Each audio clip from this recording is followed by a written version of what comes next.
Assalamualaikum, salam sehati sejiwa. Saya Kamal Firmansyah Kamaluddin. Dan saya Norma Zalina Muhammad Noor. Berikut paparan utama Nasional 8 edisi Ahad 23 Oktober.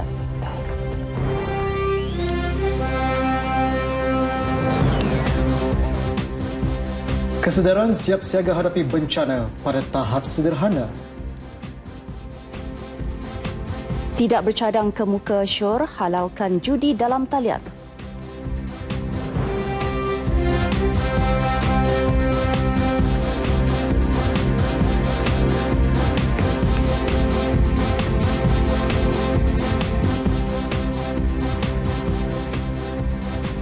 Tahap kesedaran masyarakat mengenai kesiapsiagaan bagi menghadapi sebarang bencana khususnya banjir masih pada tahap sederhana. Timbalan Perdana Menteri Datuk Seri Dr. Ahmad Zahid Hamidi berkata ia boleh mendedahkan penduduk terlibat kepada pelbagai risiko yang tidak diingini.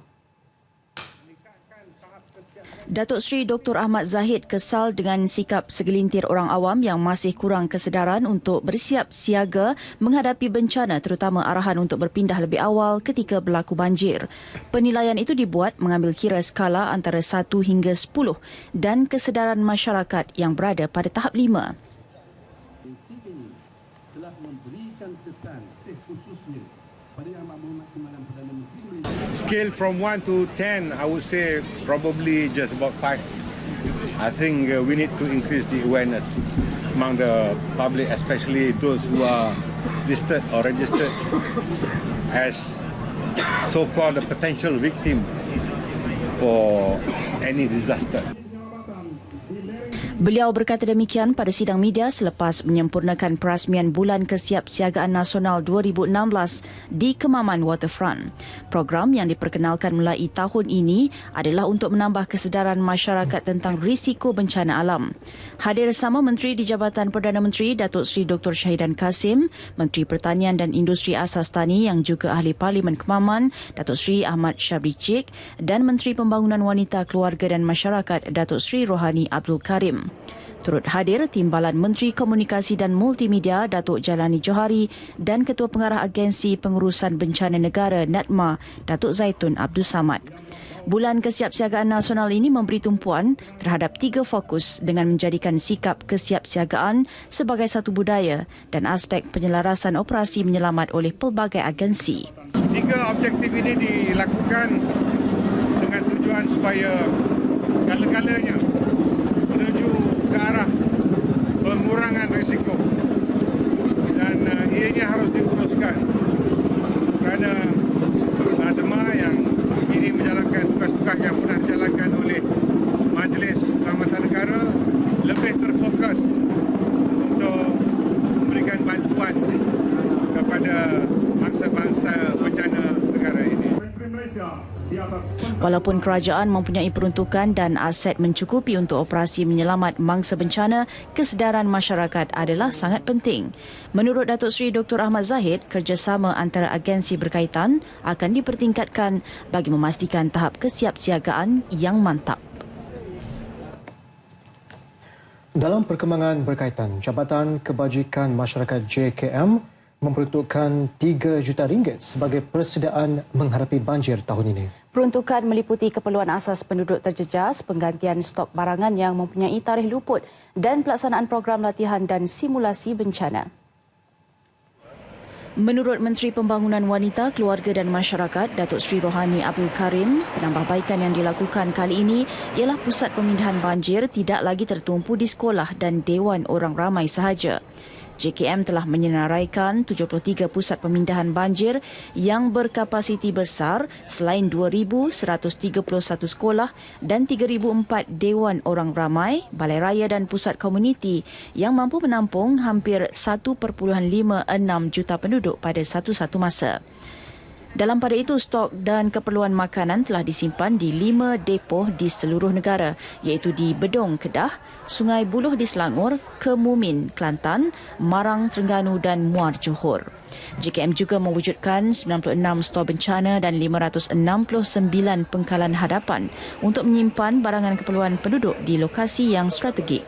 Malah beberapa pembekal besar di setiap negeri seperti Tesco dan Maidin akan membantu sekiranya stok keperluan sedia ada tidak mencukupi.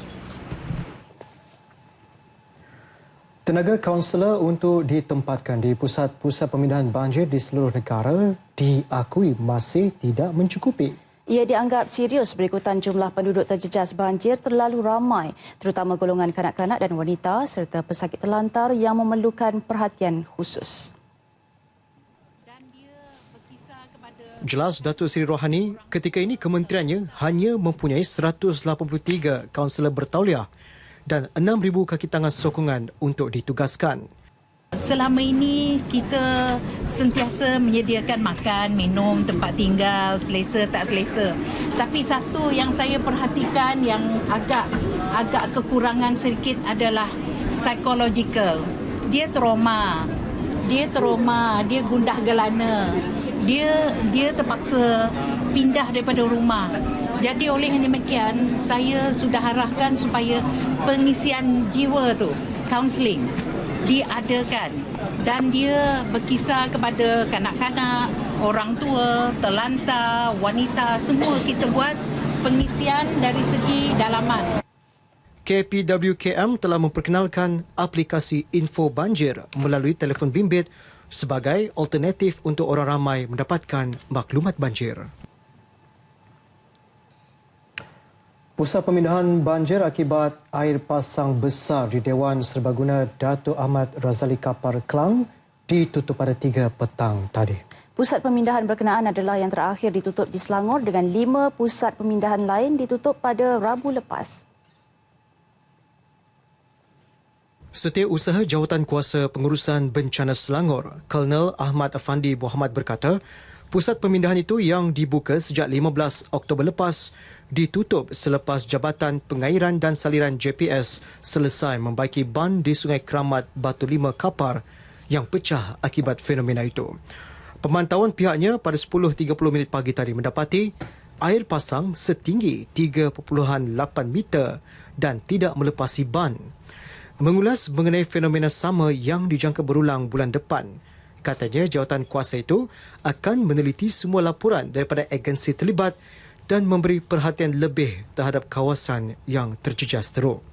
Fenomena air pasang besar melanda kawasan pesisir pantai barat semenanjung Malaysia pada 16 hingga 19 Oktober lepas hingga menyebabkan beberapa kawasan dinaiki air.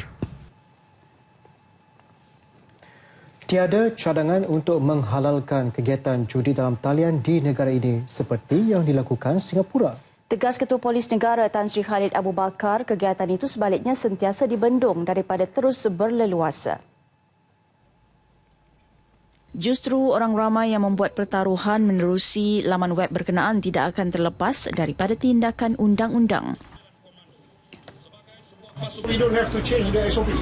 You can go to Singapore and gamble, itu kita tidak mau campur. Tetapi selagi you gamble di Malaysia, di mana-mana juga kawasan Malaysia, walaupun menggunakan facility website dari Singapura yang halal itu, it is still effective. Sebelum ini, pihaknya pernah mencadangkan beberapa pindaan terhadap undang-undang sedia ada, termasuk Akta Rumah Judi Terbuka 1953 bagi membantras kegiatan judi secara berkesan. Sebanyak 21 rakaman percakapan dibuat setakat ini berhubung insiden campak ular dalam kolam pada program Jati Diri Kendalian Angkatan Pertahanan Awam Malaysia di Kuala Kangsar. Ini termasuk saksi utama iaitu individu yang merakam dan menyebarkan video berkenaan. Polis kini sudah hampir menyelesaikan kertas siasatan dan ia akan dirujuk kepada Jabatan Peguam Negara untuk arahan selanjutnya. Tan Sri Khalid turut menafikan laporan media sosial yang mendakwa saksi utama kejadian sebagai suspek. Itu bukan sasaran kami. Kami mencari dia kerana dia adalah saksi utama dalam kes ini. Kerana dialah orang yang pertama melihat apa yang berlaku, siapa yang beli ular dalam kolam tu, siapa yang lain-lain yang, dan apa juga latihan yang budak-budak kecil ni jalani. Jadi kita nak rakam percakapan dia, bukan nak tangkap dia. Tan Sri Khalid ditemui media pada majlis meraikan 54 veteran dan bekas polis orang asli di Padang Kawat Brigade Utara, Ulu Kinta, Perak.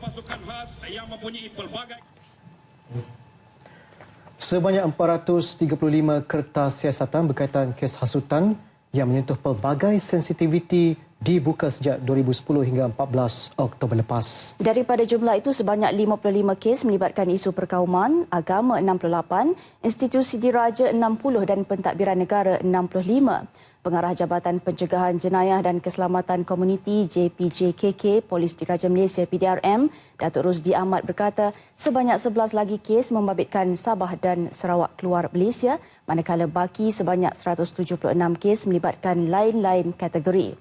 PDRM juga memandang serius penyebaran maklumat tidak sahih yang diputar belitkan oleh segelintir individu melalui media sosial khususnya Facebook dan WhatsApp.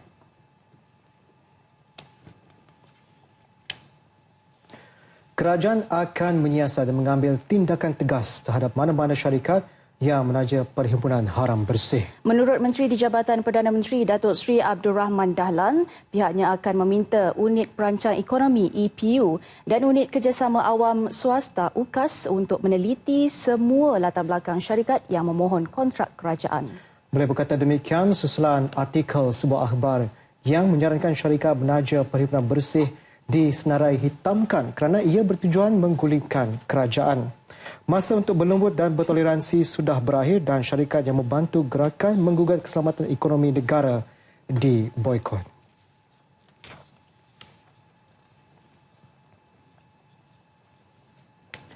Pemberian bantuan rakyat satu Malaysia BRIM tidak harus dianggap sebagai pendapatan. Sebaliknya, insentif bagi membantu golongan B40 supaya dapat bekerja dengan lebih kuat lagi. Geostrategis Profesor Dr. Azmi Hassan berkata walaupun pada pandangan sesetengah pihak nilai BRIM tidak seberapa, ia tetap memberi manfaat besar kepada penerima termasuk digunakan sebagai modal perniagaan kecil-kecilan. Paling utama, ia secara tidak langsung boleh merangsang ekonomi negara. Bila wang BRIM itu dibelanjakan, maka ia boleh merangsangkan ekonomi kita. Dan kalau kita lihat apa yang berlaku dalam bajet adalah peningkatan domestik hendak dipertingkatkan. Dan pemberian BRIM itu adalah satu strateginya supaya rakyat berbelanja dan supaya rakyat mempunyai persepsi yang positif terhadap ekonomi negara. Bila positif, maka mereka akan berbelanja. Jadi ini adalah dikatakan salah satu insentif untuk merancangkan permintaan tempatan itu sendiri dengan pemberian BRIM. Beliau juga berpendapat BRIM tidak perlu diperluas kepada golongan M40 yang berpendapatan lebih tinggi, meskipun ada sebahagiannya boleh dikategorikan sebagai miskin bandar. Bantuan kepada golongan berkenaan boleh disalurkan menerusi pendekatan lain termasuk pengecualian cukai tertentu. Mereka bekerja, kumpulan yang katakan semi-profesional, sepatutnya diberi dikatakan insentif seperti potongan cukai umpamanya, supaya mereka ada hujung tahun ada lebih wang untuk dibelanjakan. Jadi B40 memang sesuai untuk diberikan wang tunai. Tapi untuk M40, hasil akhirnya adalah untuk pada hujung tahun mereka mempunyai lebihan wang tunai. Dan salah satu umpama cara strateginya adalah dari segi pengurangan cukai, bayaran cukai umpamanya.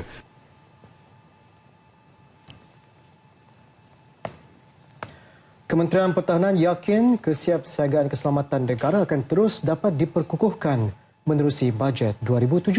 Sebanyak 15.1 bilion ringgit diperuntukkan kepada kementerian berkenaan dalam menjaga kedaulatan negara.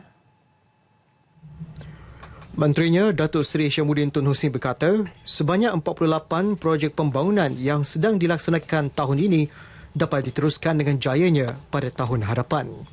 Antara projek tersebut ialah pembinaan garaj utama kenderaan pacuan 8 roda, pembinaan hangar pesawat nuri PUTD, perolehan kenderaan perisai pacuan 4 roda, perolehan 4 buah pesawat Airbus 400M, sistem radar SOC-3 dan infra Kota Samarahan Sarawak. Kaitan dengan ancaman-ancaman baru, sama ada ianya berkaitan dengan IS atau militan pengganas di kawasan-kawasan tertentu, khususnya di Lautan Sulu dan di Sabah dan Sarawak.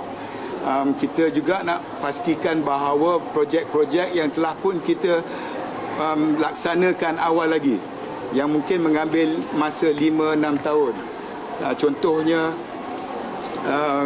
pesawat 400M kita, EC-725 kita, Sea Basing kita, pangkalan hadapan kita di Lahad Datu, Gempita 8x8 kita yang sekarang ni telah pun kita letak dan kita dah atur gerak di Sabah, tidak terjejas dengan kekangan peruntukan.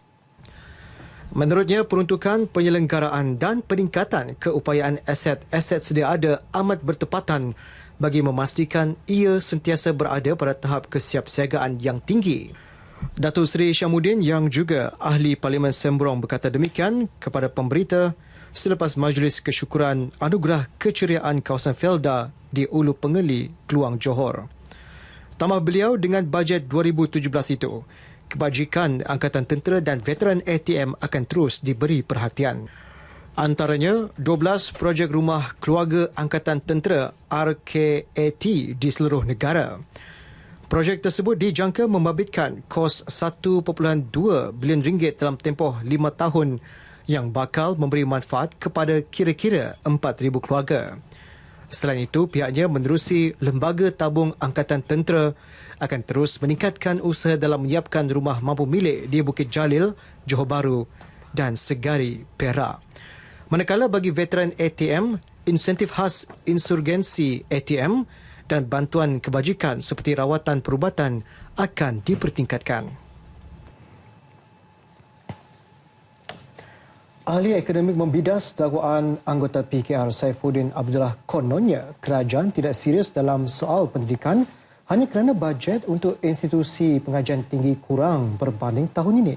Hakikatnya terdapat pelbagai cara untuk universiti menjana dana sendiri, antaranya menerusi promosi pendidikan, jaringan industri dan inovasi serta program flagship. Peruntukan bajet 2017 tidak akan memberi kesan buruk kepada institusi pengajian tinggi. Promosi pendidikan oleh universiti tempatan boleh memperkenalkan kedudukan dan kemudahan yang terdapat di institusi pengajian masing-masing, selain program penyelidikan yang boleh menaikkan imej dan nama universiti terbabit. Kemudahan di universiti itu yang mampu menarik pelajar-pelajar asing datang untuk melaburkan mata wang mereka di dalam negara kita. Kita boleh mendapatkan geran-geran penyelidikan dan inovasi tidak kira sama ada peringkat sains dan teknologi ataupun sains sosial di mana ia mampu menjana pendapatan bukan setakat di jabatan ataupun fakulti maupun di peringkat universiti. Bagi jaringan industri dan inovasi, kerjasama dengan agensi lain dalam dan luar negara dilihat mampu menjana pendapatan. Contohnya, penciptaan sesuatu model untuk penyelesaian masalah kehidupan seharian. Manakala untuk perkenalan setiap flagship, pihak universiti boleh menonjolkan kepakaran mereka untuk menarik kemasukan dan mendapatkan khidmat nasihat. Sama ada universiti itu berkenaan lebih advance dari segi kejuruteraan ataupun dalam bidang kedoktoran ataupun dari segi bidang inovasi di dalam bioteknologi ataupun food teknologi. Jadi dia lebih kepada identiti universiti itu.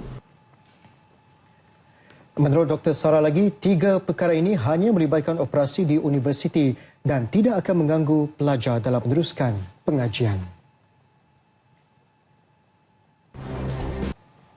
Bertemu kembali. Ahli Parlimen Hulu Langat juga yang dipertua PAS kawasan itu, Dr. Cik Rosli Cik Mat berkata, PAS menolak tindakan biadab Pakatan Pembangkang semasa pembentangan bajet 2017. Menurut Dr. Cik Rosli, PAS mengetahui rancangan dan niat buruk Pakatan Pembangkang lebih awal, namun membantah kerana parti itu mengamalkan sikap matang dan rasional. Kita dah tahu perancangan pembangkang lah dengan pelekat dan juga walkout lah. Tapi kita dah bincang, kata kami politik matang. Kena bekerjasama dalam hal-hal tertentu dan ada masa yang kalaulah kata pihak kerajaan melakukan kesalahan, tegur. Tidak salah.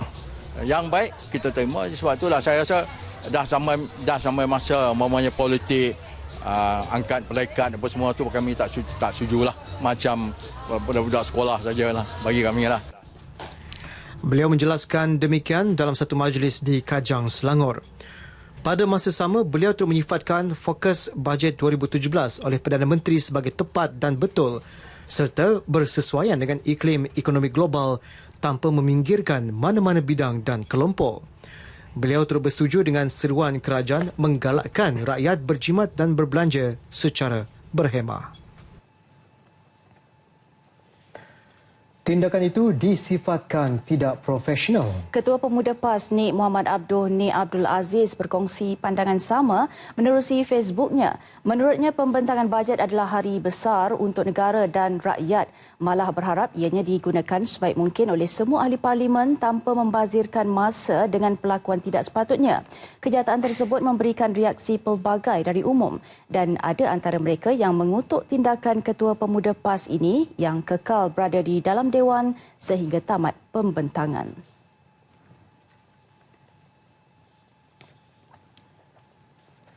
Yang pasti, orang ramai juga kurang senang dengan tindakan ahli pembangkang itu. Rata-ratanya berpandangan sebagai wakil rakyat mereka seharusnya lebih matang, rasional dan menghormati peraturan. Dalam pada itu, terdapat cadangan agar Yang di-Pertua Dewan Rakyat Tan Sri Pandikar Amin Mulia mengambil tindakan terhadap pembangkang yang bertindak melanggar peraturan Dewan 41-1E. Sebenarnya itu satu kesilapan besar bagi pembangkang. Kalau kita lihat, dia satu tamparan yang besar bagi pembangkang kerana Yang Amat Berhormat Perdana Menteri dan juga Menteri Kewangan sedang membentangkan bajet dan sebagai pembangkang yang bertanggungjawab, mereka perlu mendengar bajet tersebut sehingga habis. Kalau ia pun mereka nak buat provokasi ataupun nak menggambarkan sesuatu yang buruk, tetapi nak memberi imej yang buruk pada Perdana Menteri, mereka perlu menunggu sehingga bajet tersebut habis. Pasal isu pembangkang ni, saya ex-bentara Parlimen. Dah lama kerja dengan servis dengan Parlimen. Saya rasa inilah saya dapat servis pembangkang, saya barisan kepimpinan pembangkang yang paling lowest sekali saya rasa. Ini tak layak bagi saya digelar pemimpin lah. Tugas mereka sepatutnya mendengar sampai habis dulu. Saya amat respect lah dengan pembangkang daripada pihak PAS, kan. Walaupun kita berbeza ideologi, kan, tapi dia orang respect pemimpin negara kita dan respect kita punya Perdana Menteri, kan. Dia orang duduk dalam dewan, dia tak keluar, dia dengar sampai habis. Saya respect dengan keputusan PAS, dia stay dalam dewan tu, menghormati ucapan Perdana Menteri. Apa yang dikesalkan, sikap ahli parlimen yang tidak beradab, apatah lagi ketika pembentangan yang disaksikan rakyat seluruh negara. Satu usul akan dibentang pada persidangan DUN Sarawak bulan depan bagi meminda dan mengembalikan semula hak-hak Sarawak yang terhakis dalam Perlembagaan Persekutuan 1976. Ketua Menteri Tan Sri Adnan Satin memberitahu usul yang akan dibentangkan itu bagi mendapat sokongan daripada wakil-wakil rakyat dan kelulusan Dewan sebelum dikemukakan kepada Kerajaan Persekutuan untuk tindakan selanjutnya. Beliau juga menggesa Kerajaan Persekutuan meneliti semula dan menghormati apa yang terkandung dalam Perjanjian Malaysia, laporan jawatankuasa antara kerajaan dan laporan Suruhanjaya Cobalt kerana pindaan yang telah dibuat adalah tidak sah dan batal. We will move a motion in the next Dewan to say that the federal government must observe the Intergovernmental Committee report, the Malaysia Act, the Malaysia Agreement, and recommendation of the Cobalt Commission. And we must therefore be accorded our proper place and not just be reduced to one of the states of Malaysia. Tan Sri Adnan berkata demikian dalam majlis perasmian persidangan perwakilan Tri Tahunan keempat Parti Rakyat Sarawak PRS di Bintulu. Mengenai PRS, Tan Sri Adnan yang juga pengerusi Barisan Nasional Negeri mahu parti itu terus menyokong dan bekerjasama dengan kerajaan dalam usaha untuk memperjuangkan nasib rakyat luar bandar. Pada majlis sama, Ketua Menteri turut melancarkan laman web rasmi parti tersebut. Imam yang ditauliahkan oleh Majlis Agama Islam untuk menikahkan pasangan pengantin dinasihatkan lebih teliti dalam menyemak status bakal pengantin. Ini bagi mengelak penipuan yang akhirnya mencetuskan konflik bukan sahaja kepada pasangan pengantin, malah ahli keluarga mereka. Menteri di Jabatan Perdana Menteri Datuk Seri Jamil Khir Baharom berkata setiap pasangan seharusnya jujur memberitahu status mereka bagi mengelak kekeliruan dan penganiayaan. Lebih buruk lagi berlakunya pergaduhan hingga meragut nyawa. Sebenarnya adalah merupakan satu perkara yang salah dan sebenarnya pada saya yang lebih penting ialah Majlis Agama Islam dan juga masyarakat setempat harus memainkan peranan yang lebih proaktif dalam meninjau dan meliti, sebab sebelum permohonan perkahwinan tu pihak lelaki dia mesti mengisi borang tentang pengakuan dia sama ada dia bujang ataupun dia adalah merupakan orang yang dah kahwin. Dan penipuan dalam borang yang seperti ini juga boleh harus dilihat secara serius kesalahannya oleh pihak yang berwajib untuk tujuan supaya jangan ada penginayaan. Datuk Seri Jamil Khir bercakap kepada media selepas merasmikan pembinaan Surau Al-Barakah Konvoi Kembara Zakat di Jenyang Gurun, Kedah. Surau yang dibina di atas tanah wakaf dengan kos RM60,000 dijangka siap sepenuhnya Julai tahun depan. Pemilik tanah terbiar berpeluang menikmati bonus dan dividen setiap tahun sekiranya tanah tersebut diserahkan kepada Felcra untuk dimajukan. Mereka juga boleh bekerjasama dengan Felcra untuk mengusahakan sendiri tanah yang dimiliki. Timbalan Menteri Kemajuan Luar Bandar dan Wilayah Datuk Ahmad Jazlan Yaakob berkata, bagi yang berminat boleh merujuk kepada pejabat Felcra berhampiran.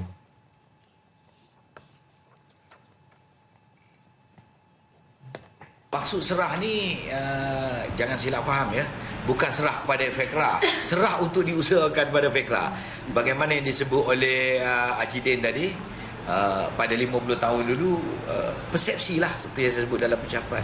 Ramai yang beranggapan bahawasanya menyerahkan tanah untuk dimajukan kepada Felcra ini seolah-olah menyerahkan tanah kepada Felcra. Tak.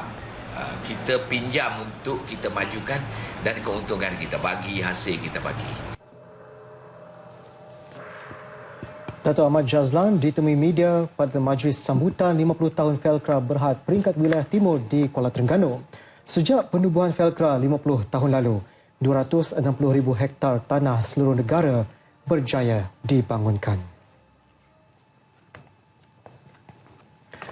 Yayasan Bina Upaya Darul Rizwan YBUDR meluluskan 538 permohonan melalui skim Rumah Insan Amanjaya Seria. Skim perumahan itu memberi peluang kepada rakyat Perak dari golongan miskin untuk memiliki rumah sendiri.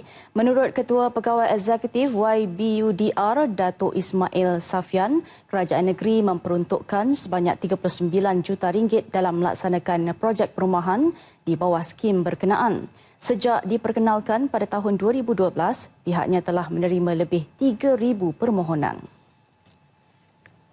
Kita memperkenalkan Seria ini dengan keadaan di mana kita tak promosikan betul-betul Seria. Sebab saya kena mengambil kira berapa jumlah peruntukan yang saya ada. Dan sudah tentu kalau kerajaan negeri menyalurkan peruntukan yang lebih, saya percaya bilangan yang boleh kita luluskan tu akan bertambah. Beliau berkata demikian kepada pemberita selepas menyampaikan surat kelulusan perumahan Seria di Ipoh. Rumah yang dilengkapi dengan pelbagai kemudahan itu berharga antara RM52,000 sehingga RM62,000 seunit. Sementara itu, penerima Seria yang ditemui melahirkan rasa syukur kerana berpeluang memiliki rumah sendiri. Terima kasih saya ucapkan terima sekali kepada Menteri Besar Perak, Datuk Zamri Abdul Kadir dengan Yayasan Bina Upaya dapat meluluskan rumah impian saya. Perasaan tak terucap kerana ini adalah hadiah yang paling istimewa kerana selama ini saya duduk menyewa dan Alhamdulillah pada pagi yang berbahagia ini saya dapat berita gembira.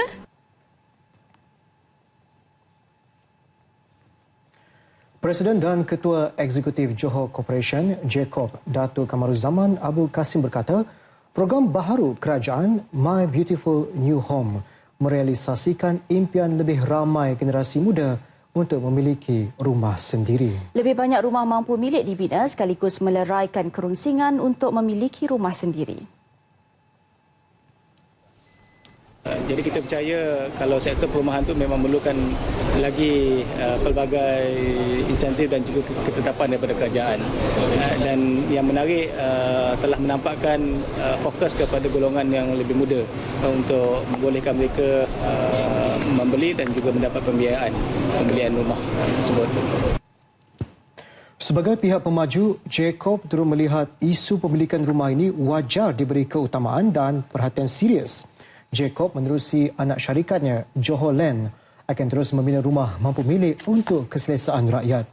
Bagaimanapun katanya, pelaksanaan pemilikan perlu diperbaiki dan diperkemaskan bagi mempercepatkan proses kita dapati masa yang diambil untuk meluluskan permohonan-permohonan tu agak lama lah sebelum mereka ni boleh terus mengikat perjanjian dan juga memohon pinjaman daripada institusi kewangan. Di Langkawi, penduduk di Pulau Lagenda itu boleh menyalurkan aduan atau maklumat kepada Biro Pengaduan Awam BPA dengan lebih mudah melalui kaunter perkhidmatan bergerak bersepadu KPBB. Kaunter bergerak itu hasil kerjasama BPA dan Lembaga Pembangunan Langkawi LADA. Menurut Ketua Pengarah BPA, Datuk Harjit Singh Hardev Singh, BPA sentiasa berusaha memastikan segala aduan yang diterima mendapat maklum balas dan tindakan sewajarnya untuk kesejahteraan rakyat. Justru komitmen pelbagai agensi perlu dalam membantu menyelesaikan segala aduan yang diterima BPA daripada pelanggan. Agensi-agensi ini dia akan kemukakan pada ibu pejabat mereka untuk dapatkan peruntukan sebagainya. Jadi ini pada kami yang penting dari kacamata orang ramai, tindakan telah diambil dan pihak berkuasa dah pergi ke bawah, pergi tengok apa masalah dia. Itu yang penting dulu. Datuk Harjit Singh bercakap kepada media pada program Mesra KPBB yang dirasmikan Ketua Pegawai Eksekutif LADA Tan Sri Khalid Ramli. Dalam pada itu, Adun Kuah Nur Saidi Nanyan menyambut baik inisiatif yang diadakan BPA dan LADA khusus untuk penduduk Langkawi. Program seperti ini bukan semata-mata dari orang membuat aduan tentang masalah mereka dan sebagainya, tetapi lebih penting lagi mereka juga dapat memberi pandangan, maklum balas, cadangan.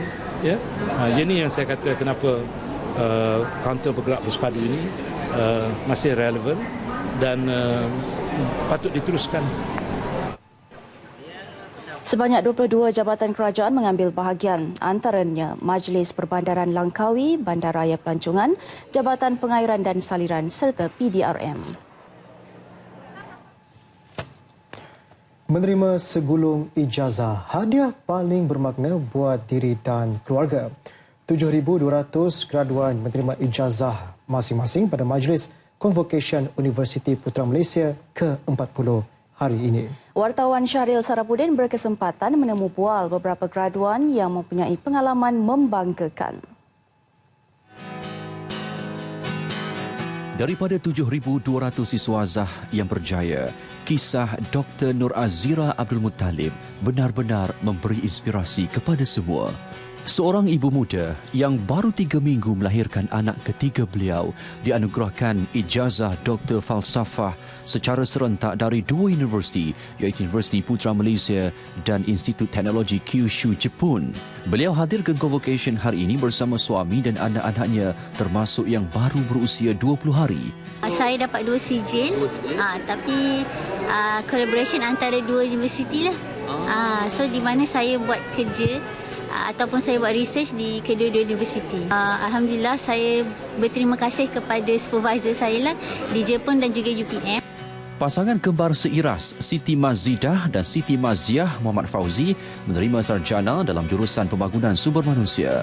Menariknya, mereka berdua sentiasa bersama sejak dari bangku sekolah rendah sehinggalah ke pengajian peringkat ijazah sarjana muda dan sarjana di UPM.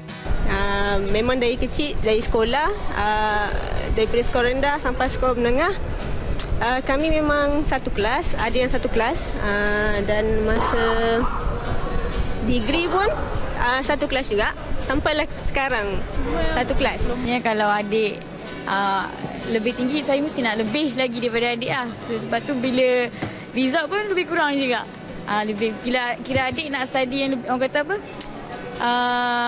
lebih baik, saya pun lagi nak lebih baik macam itulah. Sampailah ke hari inilah. Kisah penerima ijazah Sarjana Muda Sains Pengajian Makanan Nur Izzah Yusof pula menarik untuk dikongsi. Beliau antara mahasiswa yang sangat aktif membuat kerja sambilan ketika dalam pengajian. Hasilnya, beliau kini mempunyai 8 pekerja sendiri bagi menguruskan 3 lot kios makanan miliknya.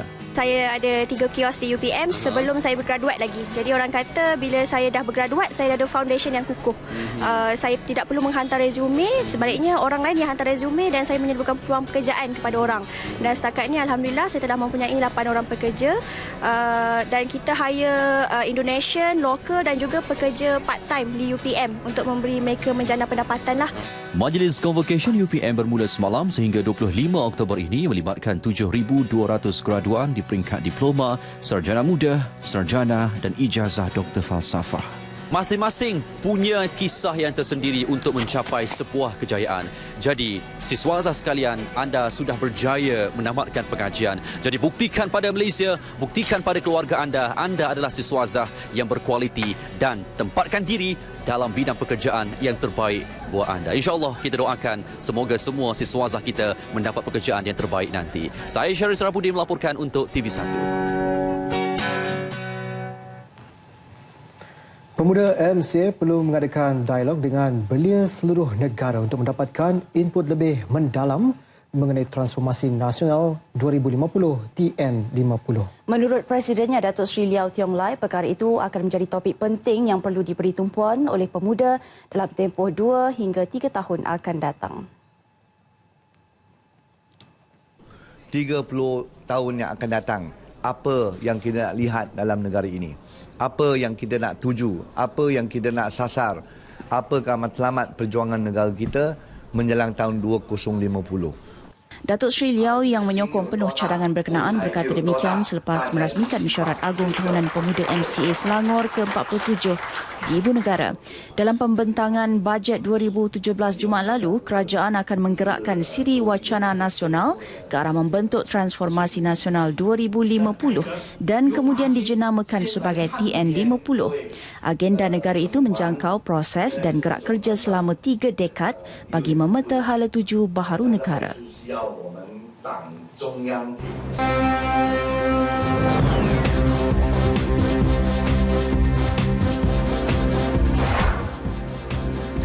Golf CIMB Classic 2016, Justin Thomas dari Amerika Syarikat pertahan kejuaraan. JDT cipta satu lagi sejarah, pasukan pertama dalam Liga Super juarai Liga tanpa kekalahan.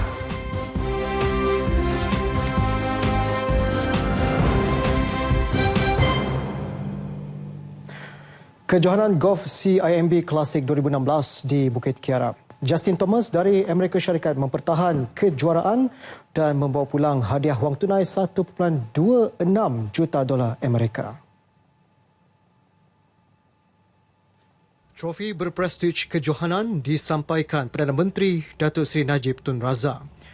Justin Thomas yang baru berusia 23 tahun melakukan 64 pukulan 8 di bawah par pada hari terakhir, sekaligus mengumpul 265 pukulan keseluruhan 23 di bawah par.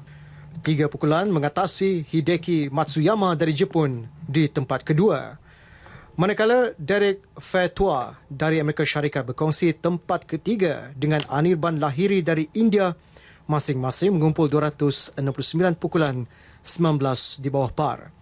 Dua pemain Malaysia, Gavin Kyle Green tempat ke-70 dengan 289 pukulan. Sementara Danny Chia menamatkan saingan di tempat ke-78 dan terakhir dengan 305 pukulan. Melahirkan pemain rugby berpotensi tinggi dan menjungkir lebih ramai bakat pemain di peringkat akar umbi.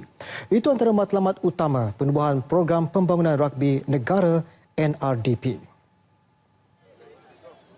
Program pembangunan hasil kerjasama Kementerian Belia dan Sukan, Kementerian Pendidikan dan Kementerian Pendidikan Tinggi di bawah penyelarasan Rugby Malaysia itu mengutamakan program Akademi Tunas di peringkat sekolah rendah dan pusat latihan daerah.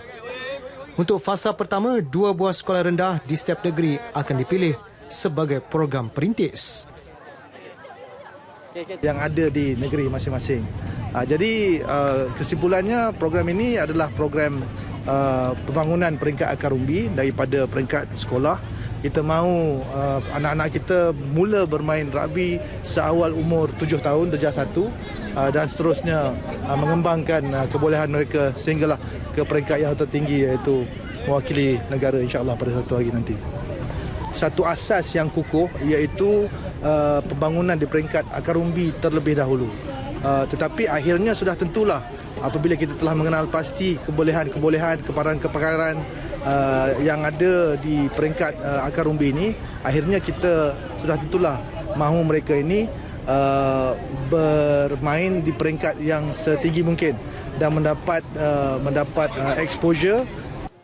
Sebagai permulaan, RM2 juta diperuntukkan bagi program permulaan tahun pertama NRDP yang diumumkan Menteri Belia dan Sukan Khairi Jamaluddin semasa pelancarannya di Serdang, Selangor. Perlumbaan Basikal Jelajah Malaysia 2016 baru sahaja berakhir. Ternyata pelumba luar yang didominasi Iran masih menguasai kejohanan. Bagaimana dengan prestasi pelumba tempatan?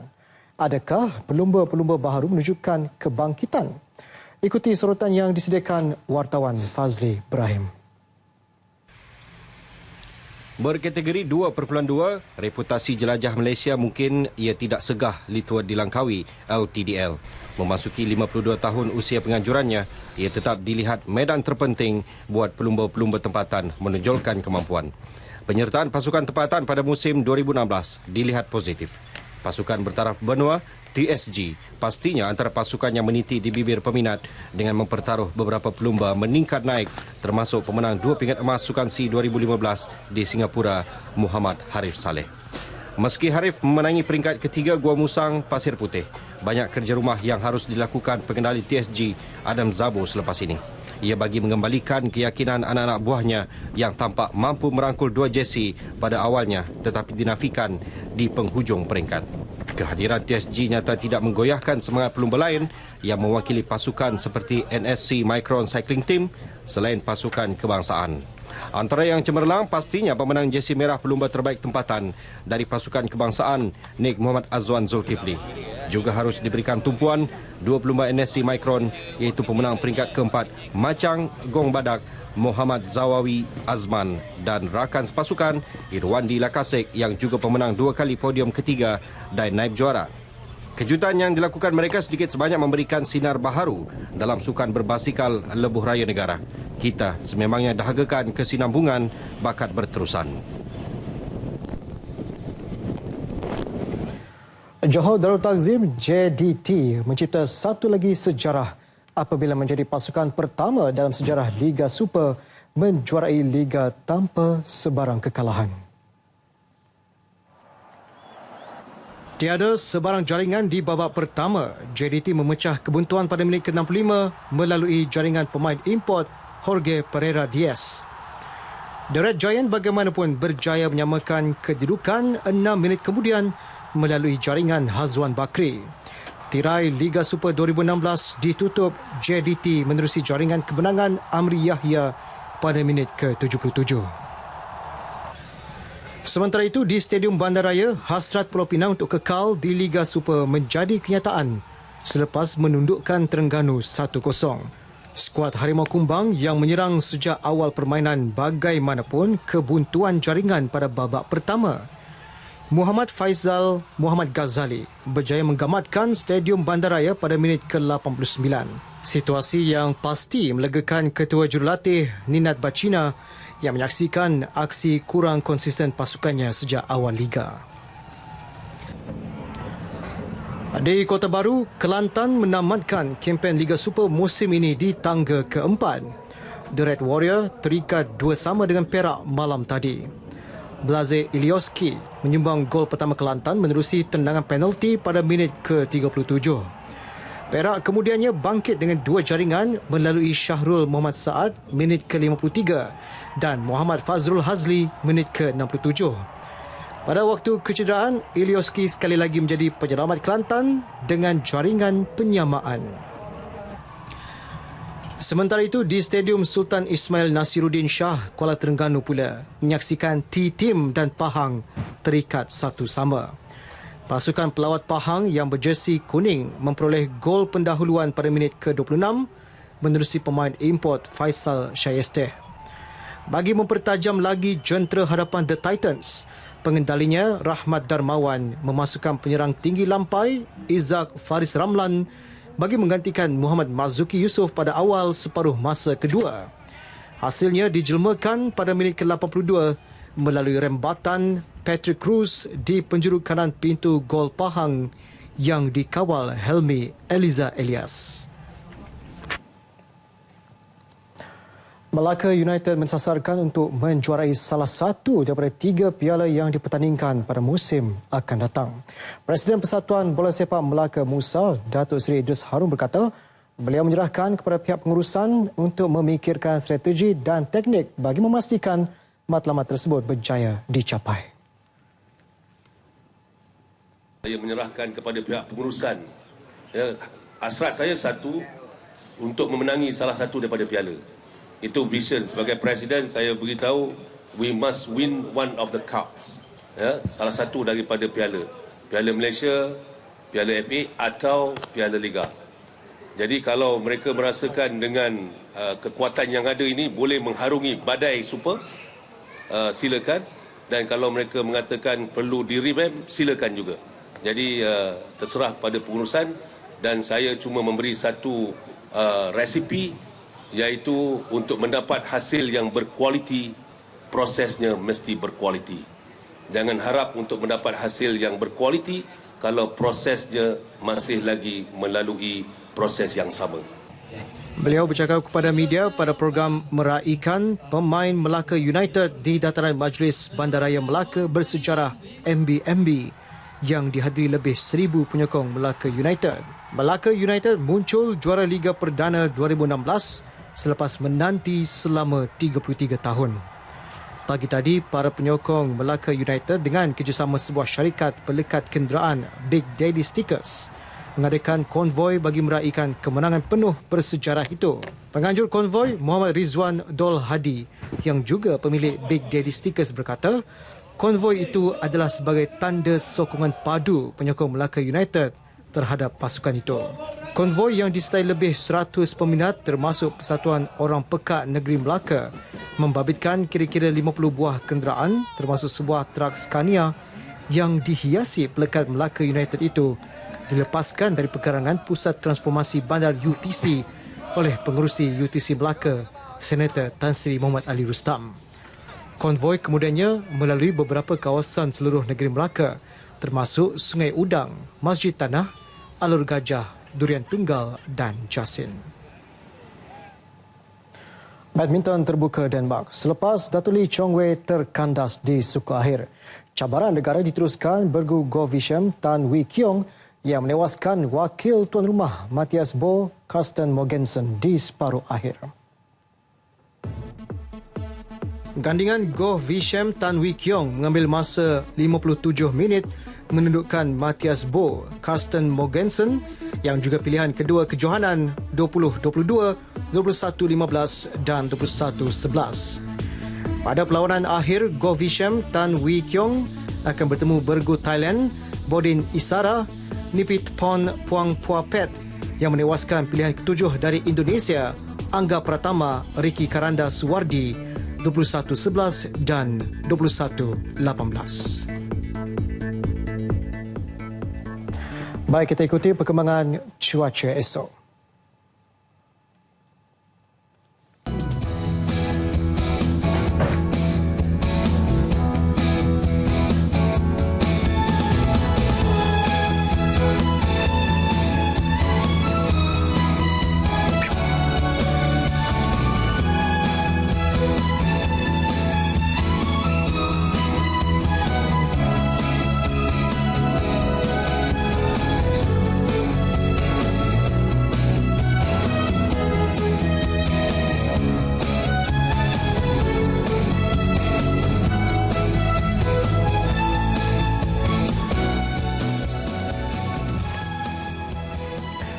Masyarakat India diminta menilai manfaat daripada pembentangan bajet 2017 dalam perspektif lebih luas dan tidak hanya tertumpu kepada masyarakat India sahaja. Presiden MIC Datuk Seri Dr. S. Subramaniam berkata banyak kebaikan dan manfaat diterima seluruh rakyat Malaysia, khususnya golongan B40 yang turut sama dinikmati masyarakat India.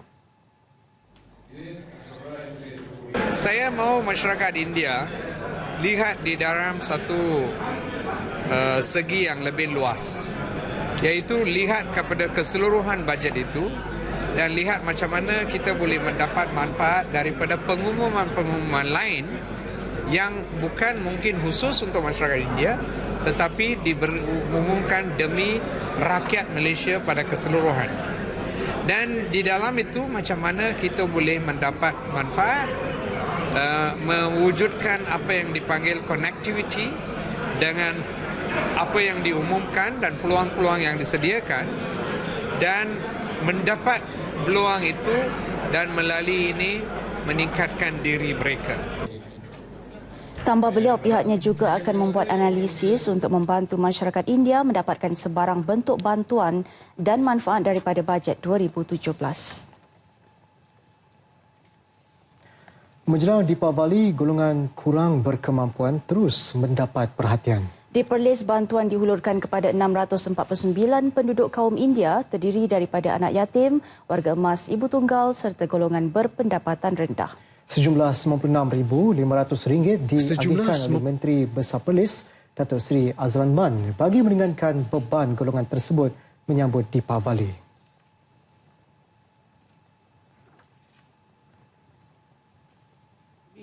Masih lagi sama macam tahun lepas.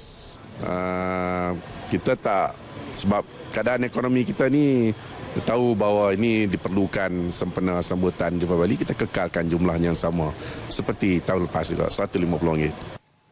Bagi penerima, bantuan itu bukti keprihatinan terhadap golongan yang kurang berkemampuan. 11 negara menyertai pertandingan bot naga antarabangsa di Changzhou, China, antaranya dari Rusia, Kanada dan Thailand. Ya, pelbagai kategori dipertandingkan termasuk 100 meter dan 1 kilometer. Visualnya menutup Nasional 8 malam ini. Dengan itu, Assalamualaikum. Dan salam sejahtera.